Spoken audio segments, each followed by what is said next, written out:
Hi, I'm Jason Houtsma, guitar instructor for worshipartistry.com. In this week's Riffing for the Weekend, we're going to take a look at the song Throne of Praise by Phillips, Craig, and Dean.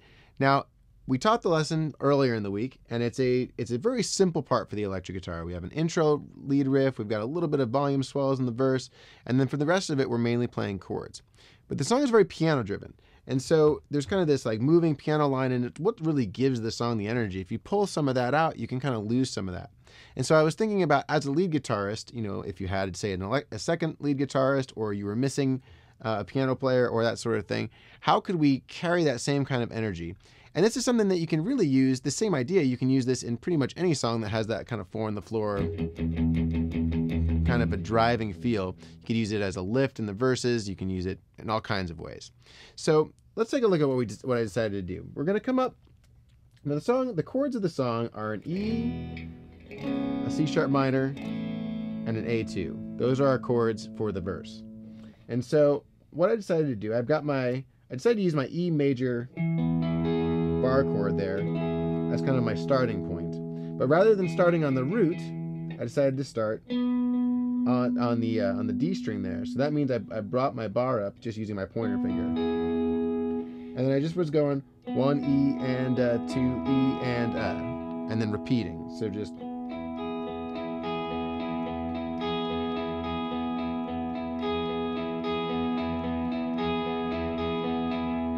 when we changed to our C sharp minor, I decided, you know, we've got the bar chord right there.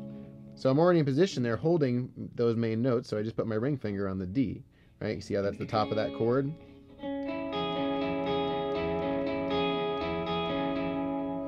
And then for the A, a couple different options you could do. You could go to your triad right here. But I really like the idea of keeping my fingers on the same strings just to make it more seamless. So from that C sharp minor, I decided to drop down and play this shape, but I put my pinky on the high E just because I like that note better. So I've got my A major bar chord, and then I just bring that, so I was plucking my D, G, and E. So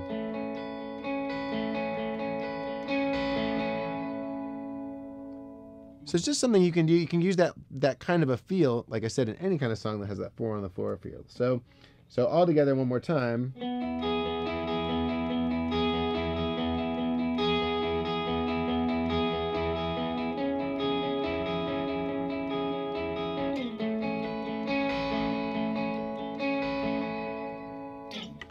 Now, that's great, but one of the things we can do is there's that piano line that's also bringing in the melody kind of along with the song. And so I thought, well, how could we add that and feel really natural on guitar? And so because you're in this position up here on this E, we're right in our E major,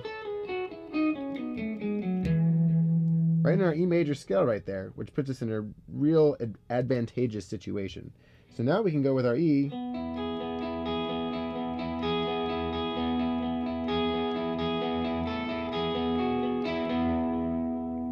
like so.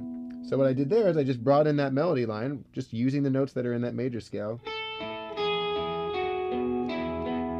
and then alternated with whatever the lower string was.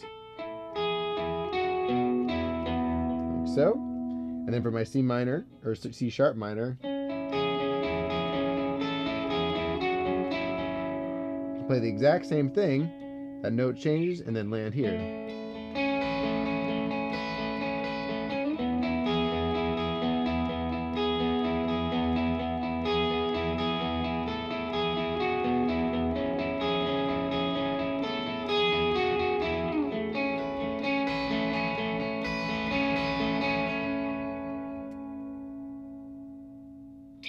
You notice actually on that E, I forgot to go, or the C sharp minor, forgot to put my ring finger there. But as long as you have the notes changing underneath, this note is also in a C sharp minor 7.